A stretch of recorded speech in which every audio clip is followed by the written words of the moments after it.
Asyhadu an la ilaha illa anta. Astaghfiruka. Atubu ilaik.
Kita buka dari Injil Lukas. Dari Injil Lukas pasal 24 ayat yang ke-56b sampai dengan ayat yang ke-12. Kita masih berbau kebangkitan karena baru semalam kita merayakan Paskah pertama dan hari ini kita masih merayakan Paskah kedua. Lukas 24 ayat 56b. Lukas 24 ayat 56b itu di atas.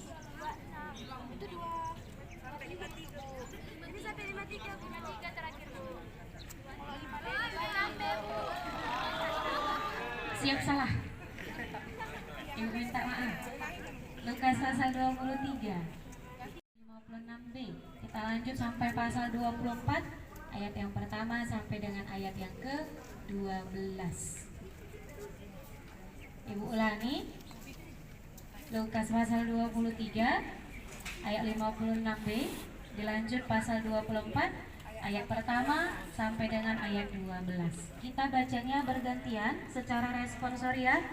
Ibu awali, kalian lanjutkan begitu dengan seterusnya. Dengan judul perikop kebangkitan Yesus. Dan pada hari Sabat mereka beristirahat menurut hukum Taurat. Tapi pagi-pagi benar pada hari pertama minggu itu mereka pergi ke kubur membawa rempah-rempah yang telah disediakan mereka. Mereka mendapati batu sudah terguling dari kubur itu. Dan setelah masuk mereka tidak menemukan mayat Tuhan Yesus. Sementara mereka berdiri termangu-mangu karena hal itu, tiba-tiba ada 2 orang berdiri berkilau-kilauan. Mereka sangat ketakutan dan menundukkan kepala, tetapi kedua orang itu berkata kepada mereka, "Mengapa kamu mencari Dia yang hidup di antara orang mati? Ia tidak ada di sini. ia telah bangkit.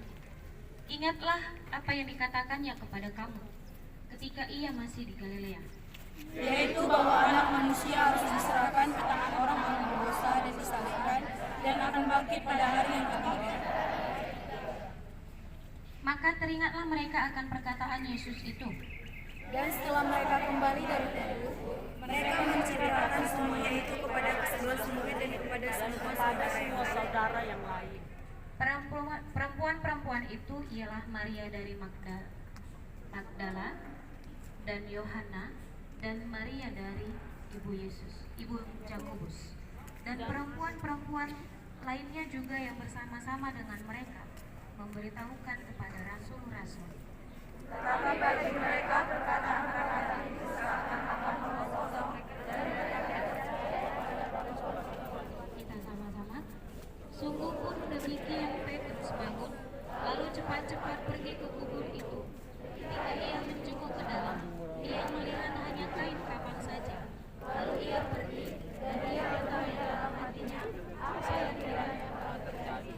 Amin. Kebenaran firman Tuhan ini juga kita dengarkan semalam sebagai evangelium atau sebagai khotbah di gereja kita masing-masing. Benar kan? Benar kan? Kita sudah merayakan yang namanya pesta Paskah. Apa arti Paskah, Nak? Apa arti Paskah? Kematian? Kenaikan? Apa arti Paskah? Kebangkitan Yesus Kristus. Apa gunanya Yesus bangkit? Apa gunanya Yesus mati? Yesus mati untuk kamu dan saya. Yesus bangkit juga untuk kamu dan saya. Bahkan setelah 50 hari yang akan datang, kita kembali merayakan yang namanya kenaikan Yesus. Dan tibalah waktunya kita menerima pencurahan Roh Kudus. Apa fungsi kematiannya, apa fungsi kebangkitannya, dan apa fungsi dari kenaikannya? Semua yang dilakukan Yesus bukan semata-mata hanya untuk dirinya sendiri. Ingat, semua yang Yesus lakukan bukan semata-mata hanya untuk dirinya sendiri. Yang Yesus lakukan itu untuk saya dan untuk kamu. Yesus tergantung di atas kayu salib untuk menebus dosa siapa? Bukan dosa Yesus, tapi dosa kita, dosa kamu dan dosa kami. Yesus dicambuk, Yesus diludahi, Yesus diberikan mahkota kehidupan untuk siapa? Untuk kita umat manusia. Jadi kita selaku umat manusia wajib mengingat bukti kasih yang sudah Yesus berikan dalam kehidupan kita. Apa isi Yohanes 3 ayat 16?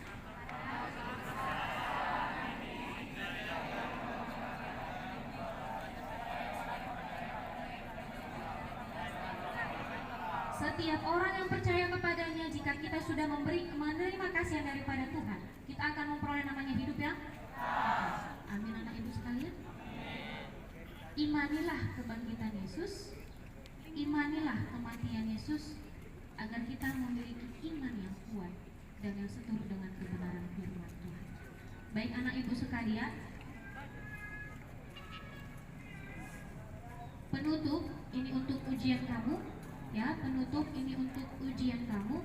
Coba kita buka firman Tuhan terakhir, Yakobus pasal 1.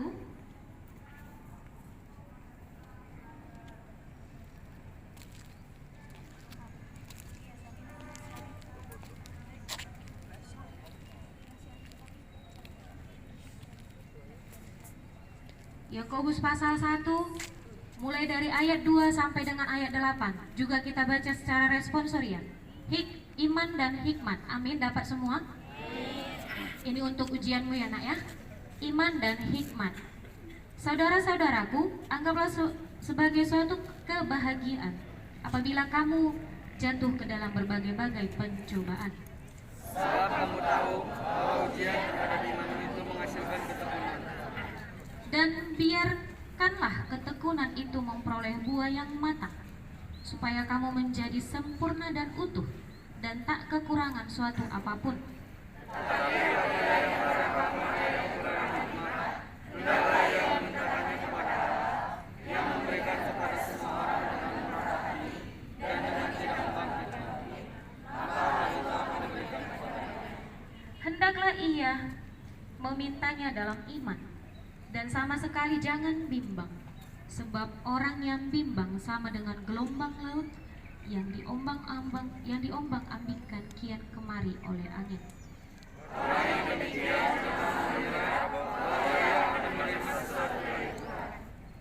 Sama-sama, sebab orang yang mendua hati tidak akan tenang dalam hidupnya. Jadilah Salomo Junior yang ketika berdoa kepada Tuhan, berdoa kepada Allah hanya meminta satu, yaitu hikmat, kebijaksanaan. Begitu juga dengan kamu saat ini, awali ujianmu dengan meminta hikmat kebijaksanaan yang daripada Tuhan. Agar apa? Agar mata pelajaran kamu mulai dari kelas 10 hingga kelas 12 sekarang ini boleh kembali kamu ingat. Agar kamu bisa mengikuti ataupun menjawab setiap soal-soal ujian yang kamu hadapi nantinya. Amin. Kita bersatu di dalam doa. Terima kasih Yesus Bapa yang baik buat kebenaran firman.